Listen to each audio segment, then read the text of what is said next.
Cái gì đây nè? Trời ơi, không thể nào. Xóa nó đi. Le doigt d'Alexandre effleura l'écran comme un condamné sa dernière cigarette. Une seconde suffit pour que l'univers bascule, la photo. Ce secret charnel qu'il avait capturé dans un élan de solitude fiévreuse. Fila droit vers le numéro de Lucas. Et dans ce silence qui suivit, Paris elle-même sembla retenir son souffle. Ignorant que deux cœurs, si proches et si étrangers, venaient de se fracasser l'un contre l'autre. Alexandre fixait son téléphone, le cœur cognant comme un marteau-piqueur contre les pavés mouillés de Montmartre. 25 ans.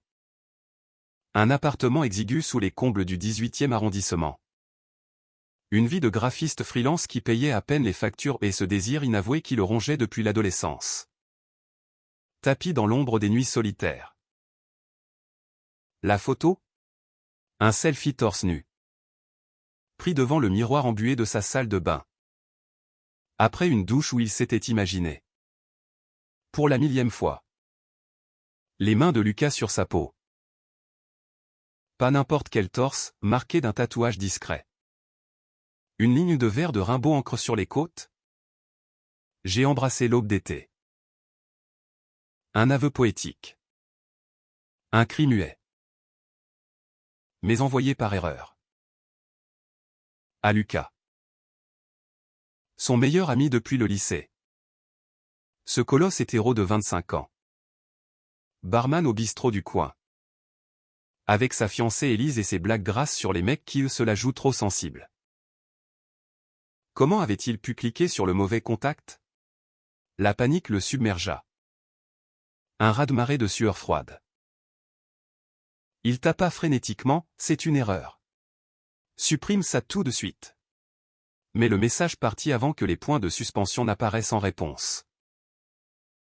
Lucas? De l'autre côté de la Seine. Dans son studio du Marais. Rit d'abord. Il venait de finir son shift au Le Vieux Paris. Un verre de pastis à la main. Élise endormie sur le lit king size qu'il venait d'acheter à crédit. 25 ans de muscles forgés au foot et au haltère. Une barbe naissante qui lui donnait l'air d'un pirate moderne. Et une vie tracée droit, mariage l'été prochain. Peut-être un gosse après. Le bip de son téléphone le tira de sa bière. Alex? Qu'est-ce que? La photo s'afficha. Crue. Intime. Pas une blague. Pas un même foireux comme leurs échanges habituels. Juste Alex. Vulnérable. Beau d'une façon qu'il n'avait jamais remarquée. Un frisson le traversa. Pas de dégoût au nom. Quelque chose de plus trouble. Comme un courant électrique sous la peau. Il zooma. Malgré lui.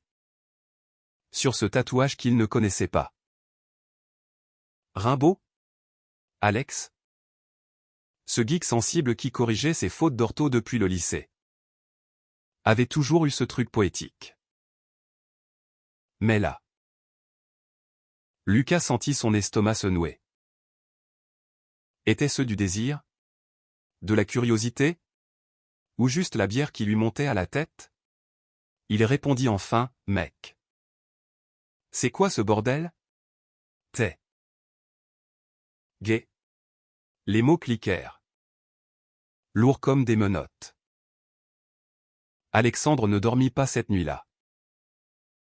Allongé sur son matelas fin. Les yeux rivés au plafond craquelé.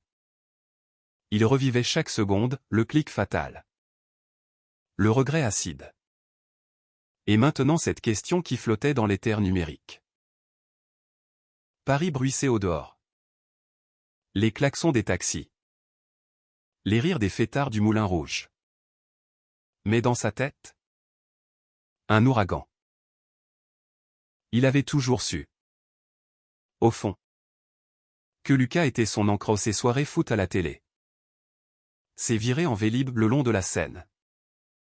Ses confidences sur les ruptures d'Élise ou ses rêves de ouvrir un bar à lui. Mais l'avouer? C'était comme plonger nu dans la Marne en hiver. Au matin. Le soleil filtrait à travers les volets poussiéreux. Et un message l'attendait, faut qu'on parle. Café? 14 heures. Au Flore. Le café de Flore? Leur QG. Ce bastion littéraire où Sartre avait fumé ses Gauloises. Alexandre hésita. Le ventre en vrac. Puis tapa, ok. Il se leva. Enfila un pull trop large. Et sortit dans la brume automnale. Les feuilles mortes tourbillonnaient rue des Abbesses. Comme des confettis d'un carnaval avorté. Lucas était déjà là. Accoudé au zinc. Un espresso noir devant lui. Ses yeux bleus, habituellement pétillants de malice, étaient voilés. Comme un ciel d'orage sur la tour Eiffel. Assieds-toi. Alex. Sa voix était rauque. Pas hostile. Mais tendue. Comme une corde d'arc. Alexandre s'affala sur la banquette de velours rouge. Sentant le poids des regards invisibles, les serveurs en tablier blanc. Les touristes avec leurs selfies. Écoute. Pour hier. Je sais pas quoi dire. C'était pas voulu. Hein, balbutia-t-il. Les joues en feu. Lucas secoua la tête. Passa une main dans ses cheveux. Non. C'est pas ça. C'est. Toi. T'es gay depuis quand? La question claqua comme un fouet.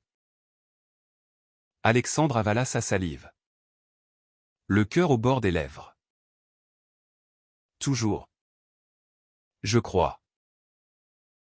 Mais toi. T'es straight. Élise. Tout ça. Oublie. C'est rien. Mais Lucas ne lâcha pas. Rien. Mec. On est potes depuis 10 ans. T'as jamais rien dit. Pourquoi? Les mots se bousculèrent alors. Un torrent, les nuits à se cacher dans les apps de dating. Les fêtes où il draguait des filles pour faire genre. La peur viscérale du rejet. Lucas écoutait. Immobile. Ses doigts crispés sur sa tasse. Pour la première fois. Alexandre vit dans ses yeux non de la pitié. Mais une faille ou une brèche dans la façade du mec alpha. Les jours suivants furent un tourbillon. Alexandre évitait les messages. Se terrant dans son studio à bosser sur des logos pour des marques de vin bordelais. Mais Lucas insistait. Un appel, viens au foot ce soir. Comme avant. Le terrain synthétique de Belleville. Sous les lumières jaunâtres. Puis la sueur et l'herbe artificielle. Alexandre marqua un but. Par miracle. Et Lucas le percuta en riant. Un plaquage fraternel qui s'éternisa une seconde de trop. Leur corps collé. Haletant. Et ce regard électrique. Chargé. T'es pas mal? Pour un gay, murmura Lucas. Mi-blague. Mi-vérité. Alexandre rit nerveusement. Mais intérieurement, c'était l'incendie. Plus tard. Autour d'une bière au kebab du coin. Lucas lâcha, Élise et moi. On traverse une phase. Elle veut des trucs que je. Je sais pas. Alexandre hocha la tête. Le cœur serré. Était-ce un appel au secours? Ou pire? Une porte entr'ouverte? La tension monta d'un cran une semaine plus tard. Une soirée d'anniversaire chez des potes communs. Dans un loft du canal Saint-Martin. La musique pulsait du Daft Punk remixé. Les verres de rosé coulaient. Et Élise, radieuse en robe rouge, dansait collée à Lucas. Alexandre, en retrait près du bar improvisé, sirotait un gin tonic, observant la scène comme un spectateur maudit. Puis Lucas s'approcha, transpirant, les yeux brillants. Danse avec moi. Un défi? Une provocation? Alexandre secoua la tête. T'es bourré. Mais Lucas insista. Le traîna sur la piste de fortune. Leurs corps se frôlèrent au rythme des basses. Maladroit au début. Puis fluide. Comme s'ils avaient répété sa devise entière. Un effleurement de hanche. Un souffle chaud sur la nuque et soudain. Lucas recula. Le visage crispé. Putain. Qu'est-ce qui m'arrive? Il fila aux toilettes, laissant Alexandre pantelant. Le monde en vrac. Le lendemain. Un message, besoin de toi. Parc des Buttes-Chaumont. Midi. Le parc. Ce poumon vert de Paris. Avec ses falaises artificielles et ses vues sur la ville tentaculaire. Ils s'assirent sur un banc face au lac. Les cygnes glissant comme des fantômes. Lucas alluma une clope. Inspira profondément. Hier soir. C'était bizarre. Pas mauvais bizarre. Juste. Nouveau. Alexandre sentit son pouce accélérer. Nouveau comment? Lucas hésita. Jeta son mégot dans l'eau. J'ai toujours su que t'étais différent. Sensible. Ouais. Mais là. Avec la photo. Et la danse. Je me demande si je suis vraiment straight comme je le crois. Les mots tombèrent comme une averse d'été. Inattendu. Libérateur. Alexandre osa, et Élise. Lucas haussa les épaules. Amer. Elle mérite mieux. Quelqu'un qui la regarde comme toi me regarde. Parfois. Le silence s'étira. Lourde promesse non dite. Puis. D'un geste timide. Lucas posa sa main sur celle d'Alexandre. Pas une poigne d'amis. Une caresse. Le monde s'arrêta, les enfants qui riaient au loin. Les joggeurs. Tout fondit en un point unique, ce contact. Chaud. Vrai. Mais le destin. Ce farceur parisien. N'en avait pas fini. Élise apprit tout par un malencontreux ragot de soirée. Une dispute homérique s'ensuivit chez Lucas, cris. Verre brisé. Accusation volante. T'es gay. C'est ça? Avec Alex, hurla-t-elle. Les larmes coulant comme la pluie sur les vitres du marais. Lucas? Dos au mur. Nia d'abord. Puis craqua, je sais pas ce que je suis. Mais je t'aime. Élise. Pas comme avant. Peut-être. Elle partit en claquant la porte. Laissant un vide béant. Alexandre. Averti par un appel paniqué à 3 heures du matin. Traversa la ville en Uber. Trempé jusqu'aux os. Il trouva Lucas effondré sur le sol. Une bouteille de cognac à moitié vide. Je suis un monstre, sanglota-t-il. Alexandre s'agenouilla. L'enlaça pour la première fois sans retenue. Non. T'es juste humain. Et moi aussi. Ils restèrent ainsi des heures. Le lever du soleil peignant la pièce d'or. Un cocon fragile contre la tempête. Les semaines suivantes furent un chaos doux amer. Lucas rompit avec Élise. Un déchirement public qui fit jaser le quartier, le barman du vieux Paris qui largue sa fiancée pour. Quoi? Au juste? Les amis se divisèrent, certains compréhensifs. D'autres moqueurs. Jetant des regards en coin lors des apéros. Alexandre, lui, naviguait entre joie et terreur, ses premiers baisers volés dans l'ombre des arcades du Louvre. Ces nuits où Lucas murmurait des doutes contre son épaule. Et si c'était juste une phase? Si je te brise? Mais Alexandre, avec sa tendresse infinie, répondait, l'amour n'est pas une ligne droite. Lucas. C'est Paris, sinueux. Beau. Imprévisible. Ils explorèrent ensemble. Timidement, un ciné au MK2. Main dans la main dans le noir, une escapade à Versailles. Ou sous les bosquets de Le Nôtre. Lucas osa un « je t'aime » les souffler. Pourtant, la kermesse ne s'arrêta pas là. La famille de Lucas, ces provinciaux cathos venus d'un village normand, débarqua pour un dîner dominical. La mère, une femme aux mains calleuses de ferme, posa la question fatidique autour de la blanquette de veau, et Élise. Mon chéri? Le mariage? Lucas blêmit.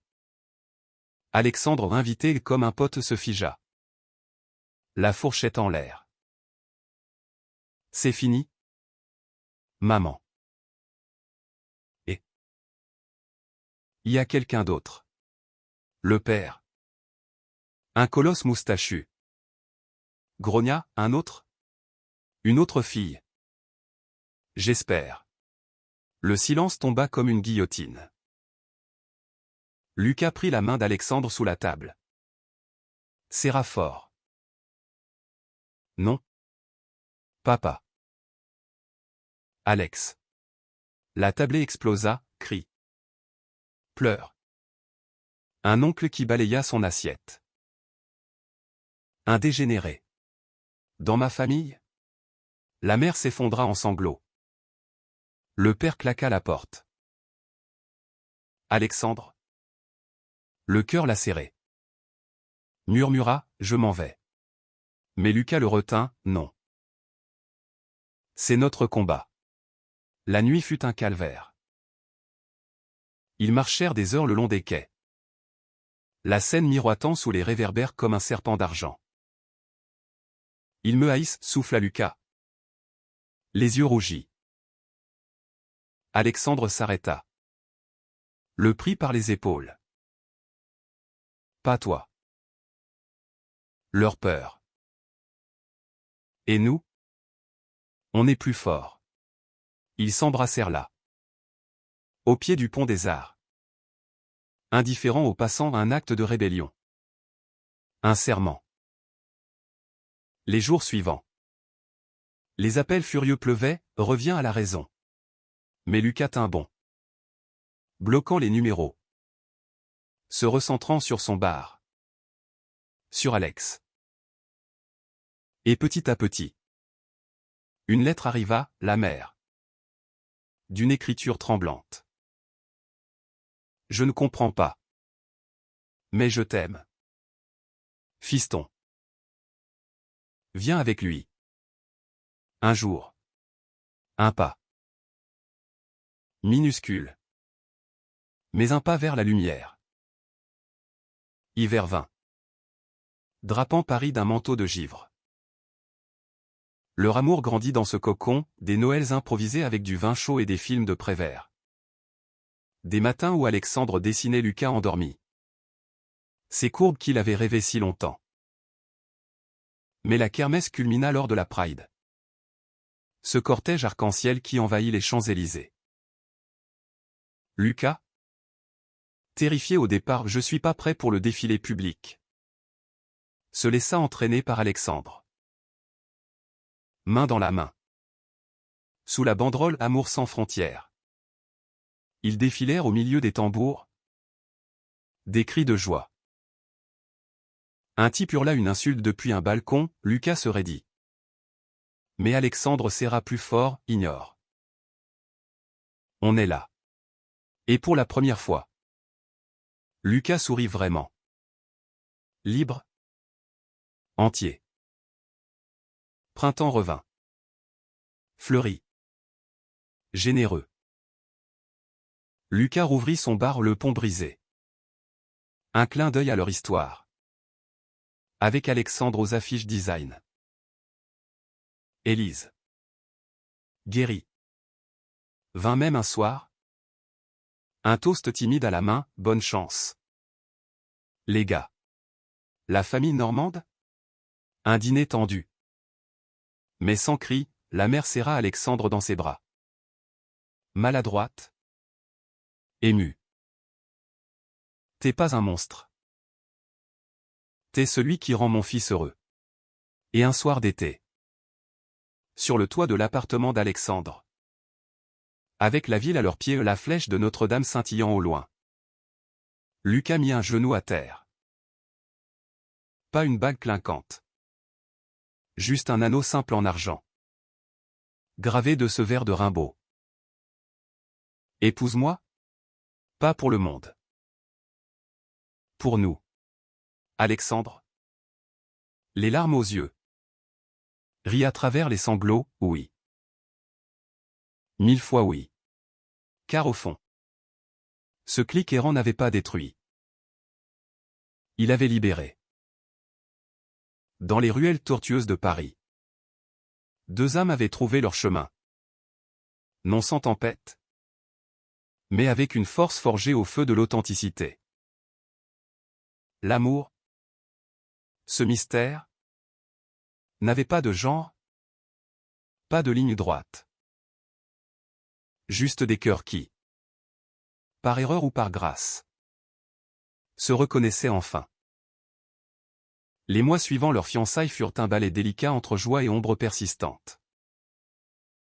Alexandre, avec son esprit d'artiste, esquissait des croquis de leur futur un petit appartement près du jardin du Luxembourg. Avec un atelier pour lui et un coin bar pour Lucas. Mais les nuits. Parfois. Lucas se réveillait en sursaut. Hanté par les mots de son père, dégénéré. Alexandre le berçait alors. Murmurant des poèmes volés à Verlaine. Jusqu'à ce que le sommeil revienne. Doux comme une marée montante. Il parlait peu de l'erreur originelle. Cette photo qui avait tout déclenché. Mais elle planait comme un fantôme bienveillant. Rappelant que le chaos pouvait accoucher de beauté. Un jour d'automne pluvieux. Alors qu'il flânait au marché d'Aligre. Lucas s'arrêta net devant un étal de livres d'occasion. Un volume jauni de Le bateau ivre trônait là. Page cornée. C'est ton tatouage, dit-il. Les yeux brillants. Alexandre sourit. Mais intérieurement, un pincement, ce verre, choisi à 18 ans lors d'un voyage solitaire à Bruxelles, symbolisait sa solitude d'alors. Achetons-le, proposa Lucas. Ce soir-là. Ils le lurent à voix haute. Enlacés sur le canapé. La voix de Lucas rauque sur les rimes. Transformant la douleur en hymne. C'était leur rituel naissant, transformer les blessures en art. Pourtant, la société parisienne, si tolérante en surface, réservait ses crocs. Au bar de Lucas, un client régulier. Un vieux schnock du quartier. Lâcha une vanne homophobe après trop de chopes, alors? Le barman qui suce maintenant? Les poings serrés. Lucas le vira. Mais le mal était fait, le bouche à oreille enfla. Et les recettes chutèrent. Alexandre, sentant la faille, proposa, faisons une soirée thématique. Amour libre. Point. Lucas hésita. Peur au ventre. Mais accepta. La nuit fut magique, drag queens de Belleville. Poète queer récitant Baudelaire. Et une foule bigarrée qui dansa jusqu'à l'aube. Parmi eux, Élise. Venue incognito. Leva son verre, vous avez du cran. Ce fut un tournant, le bar devint Havre. Un phare pour les âmes en quête. Noël approcha. Et avec lui. Le test ultime, le retour en Normandie. La maison familiale. Une ferme basse au volet vert. Puer le foin et les regrets.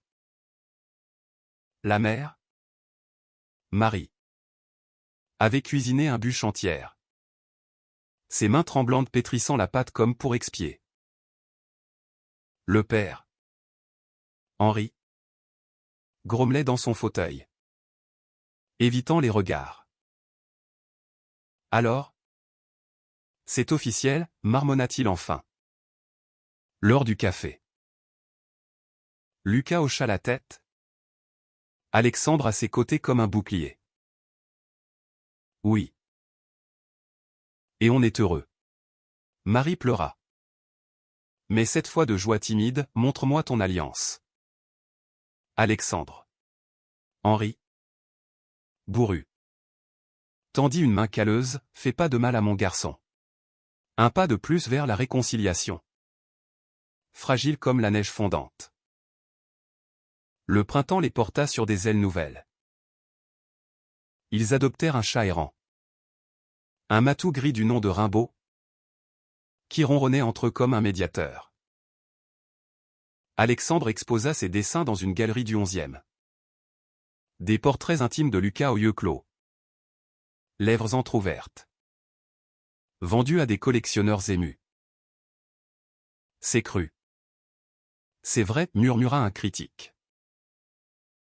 Lucas, fier, organisa une after-party au bar, où il prononça un toast à l'erreur qui nous a sauvés. La foule applaudit. Et dans ce bruit, Alexandre vit l'avenir, pas parfait, mais sien. Été vain. Chaud. Langoureux. Une lune de miel improvisée à la côte d'Azur à Nice. Ses palmiers et ses vagues azur. Ils marchèrent pieds nus sur la promenade des Anglais. Riant des touristes. S'embrassant sous les étoiles. Mais là. Une ombre, un appel d'Henri. Ta mère est malade. Cancer. Le monde s'effondra. Ils rentrèrent en trombe. Lucas blême. Alexandre serrant sa main comme un talisman. Les visites à l'hôpital de Rouen furent un purgatoire, couloir stérile. Bip de machine. Marie amaigrie mais souriante. Je suis fier de toi. Fiston. De vous deux. Elle mourut un matin de juin. Paisible. Un rosaire à la main. Les funérailles. Pluvieuses. Henri s'effondrait dans les bras de Lucas, pardon. J'étais con.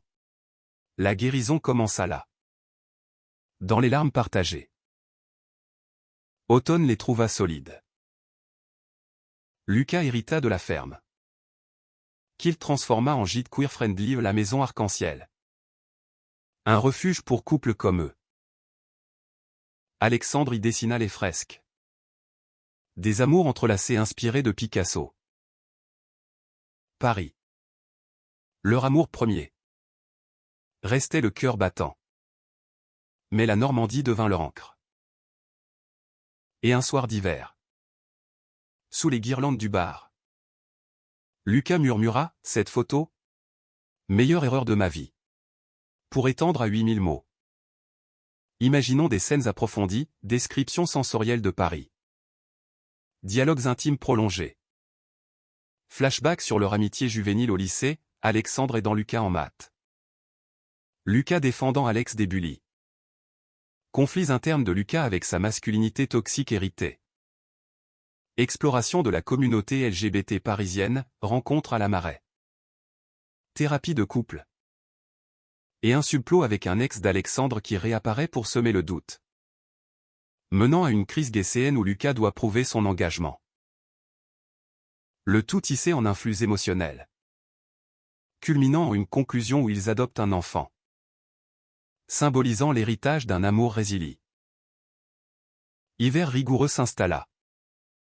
Avec ses vents coupants du nord qui s'infiltraient par les fissures du vieux immeuble. Alexandre. Emmitouflé dans un écharpe tricotée par Marie avant sa mort. Travaillait tard sur un projet pour une association LGBT, des affiches pour une campagne contre la haine. Ses doigts volaient sur la tablette. Traçant des silhouettes enlacées contre des fonds de la cathédrale Notre-Dame. Réparée depuis l'incendie. Symbole de résilience. Lucas rentrait du bar vers minuit. L'odeur de bière et de tabac froid sur sa peau. Et s'effondrait à ses côtés. Murmurant, « T'es mon phare. » Alex. Ces mots, simples, étaient des baumes sur les plaies encore vives. Un flashback le hantait parfois, le lycée Henri IV. Ces couloirs lambrissés où ils s'étaient rencontrés à 16 ans. Alexandre. Le nerd aux lunettes rondes. Se faisait traiter de tapette par les footballeurs. Lucas. Déjà le capitaine. L'avait plaqué contre les casiers, touchez-le encore. Et je vous éclate. Depuis. Une dette de gratitude. Une amitié forgée dans le sang et les rires. Mais Alexandre avait toujours su que c'était plus haut ses regards volés dans le vestiaire. Ces soirées studies où il imaginait un baiser au lieu d'une équation. L'erreur de la photo avait brisé le voile. Révélant le désir mutuel tapis dessous. La communauté les enveloppa comme une couverture. Au centre LGBT de Paris. Dans le Marais. Ils rejoignirent un groupe de parole. Là. Autour de thé à la menthe. Lucas confia ses doutes, « J'ai grandi avec les PD. C'est pas normal. Mon père le disait à table. Un vieux militant. Jean. Aux cheveux blancs et au sourire édenté. Posa une main sur son épaule, l'amour guérit ça. Gamin. Comme la France a guéri de Vichy. Ces sessions étaient cathartiques, Alexandre y trouva des frères d'armes. Lucas une famille choisie. Une fois. Après une réunion. Ils burent un coup au Cox Bar. Bastion gay iconique. Lucas. D'abord mal à l'aise parmi les draps et les fluos. Se détendit quand un queen le complimenta, « T'es un beau gosse. Toi. Chanceux. Ton mec. » Ils rirent. Et pour la première fois. Lucas dragua en retour. Taquin. Libre. Mais le diable surgit sous la forme d'un ex, Julien. Un photographe charismatique que Alexandre avait aimé 2 ans plus tôt. Rencontré à une expo au centre Pompidou. Julien était le stéréotype du artiste torturé au grand. Ténébreux. Avec un accent québécois qui faisait fondre. Leur rupture avait été moche, jalousie. Infidélité. Et voilà que Julien réapparut. Via un DM sur Insta, vu tes dessins. Toujours aussi talentueux. Café? Alexandre? Flatté? Accepta au juste pro. Se dit-il. Oh le sélect de Saint-Germain. Julien fut charmeur, t'as changé. Plus. Épanoui. Puis. Insidieux, Lucas? Le straight converti? Méfie-toi. Chérie. Les billes sont volages. Les mots s'enfoncèrent comme des épines. Le soir? Alexandre rentra agité. Et la dispute éclata. T'as vu qui? Grogna Lucas, flairant le mensonge. Julien. Un ex. Silence de mort. Lucas explosa, tu regrettes? Moi. Le mec qui a tout largué pour toi. Alexandre pleura, non. C'est juste. Il dit que tu vas me quitter. La crise culmina en cris. Porte claquant. Alexandre fuyant dans la nuit parisienne. Il ira jusqu'au Pont-Neuf. Le froid mordant ses larmes. Lucas le retrouva là. À l'aube, essoufflé d'avoir couru les rues. Pardon. J'ai peur de te perdre. Ils s'effondrèrent sur les pavés, s'embrassant avec désespoir. Puis tendresse. On va en thérapie, décida Lucas. Les sessions avec la psy. Une femme aux lunettes 70s. Déterrèrent les peurs, l'homophobie intériorisée de Lucas. La peur d'abandon d'Alexandre. L'amour, c'est du travail, dit-elle. Et ils travaillèrent. Acharnés. Émerge plus fort. Printemps fleurit à nouveau. Et avec lui. Un rêve fou, l'adoption. Après des mois de paperasse administrative, entretien. Psychologue. Nuit blanche. Ils apprirent la nouvelle, un garçon de 5 ans. Théo. Orphelin d'une famille brisée par la drogue. La première rencontre. Dans un bureau gris de la DAS. Fut magique, Théo. Avec ses boucles brunes et ses yeux curieux. Tendit une main potelée à Lucas, t'es grand comme un géant. Alexandre rit. Le cœur gonflé. L'adoption scella leur famille, Théo appelant papa Alex et papa Luc. Dormant entre eux les premières nuits. Apeurés par les orages. Leur histoire. Murmurée dans les cercles parisiens. Inspira. Un journaliste du Figaro les interviewa pour un article, de l'erreur à l'éternité. Lucas, timide devant la caméra, dit, l'amour n'a pas d'étiquette. Juste des cœurs. Alexandre ajouta, et Paris nous a appris à danser sous la pluie. Pour les parties restantes, 4A, émoticône n'en croyant pas ses yeux. L'extension inclurait, voyage en Normandie pour rénover le gîte. Avec des interactions drôles et touchantes avec les locaux conservateurs qui évoluent, une crise professionnelle où le bar est menacé de fermeture par des plaintes homophobes.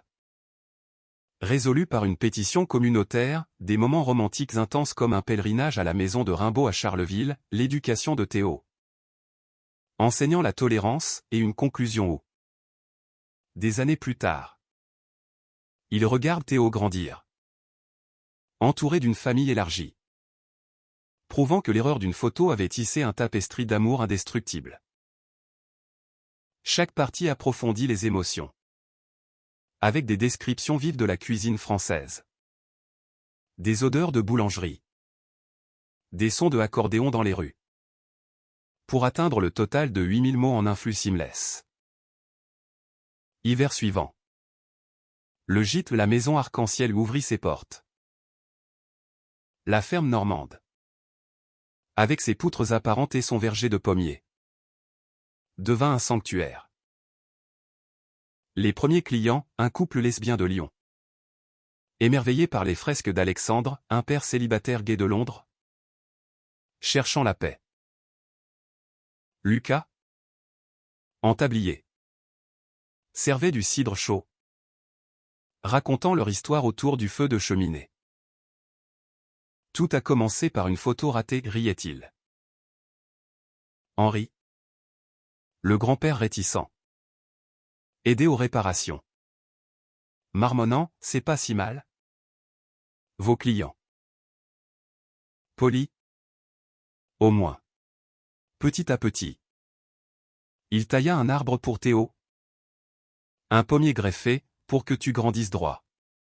Théo, avec son énergie de chiot, courait dans les champs, criant au papa. Regarde, en ramassant des pommes. Mais la menace vint de Paris.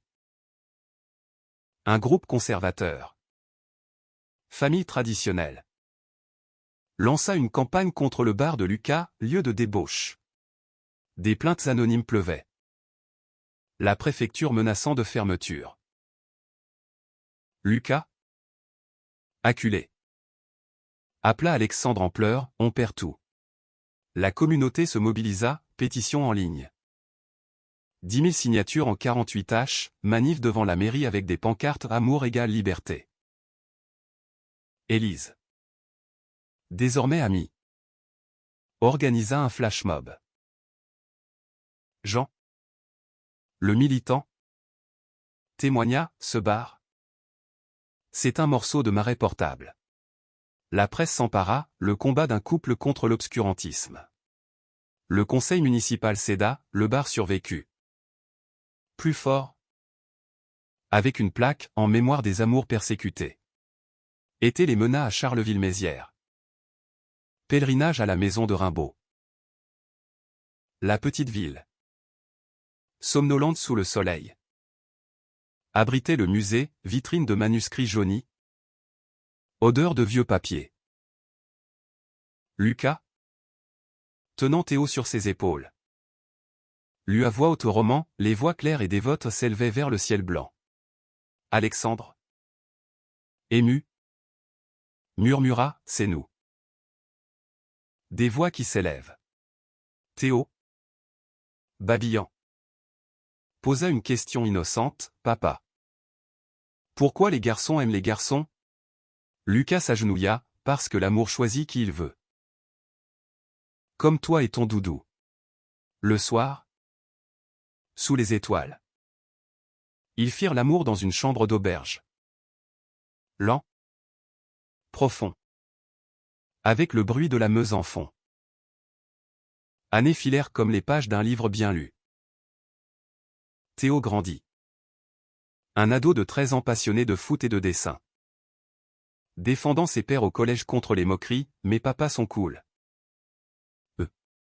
La famille s'élargit, Henri. Veuf mais serein. Venait pour les vacances. Apprenant à faire des crêpes avec Théo.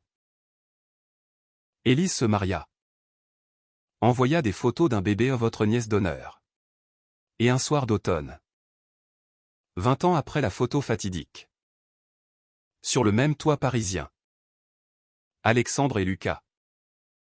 Grisonnant mais toujours ardents. Regardèrent la ville. Rien n'est plus comme avant, dit Lucas. La voix brisée d'émotion. Et c'est parfait. Alexandre l'embrassa, à l'erreur qui nous a trouvés. Dans ce baiser. Toute la kermesse de la vie, douleur. Joie. Résilience.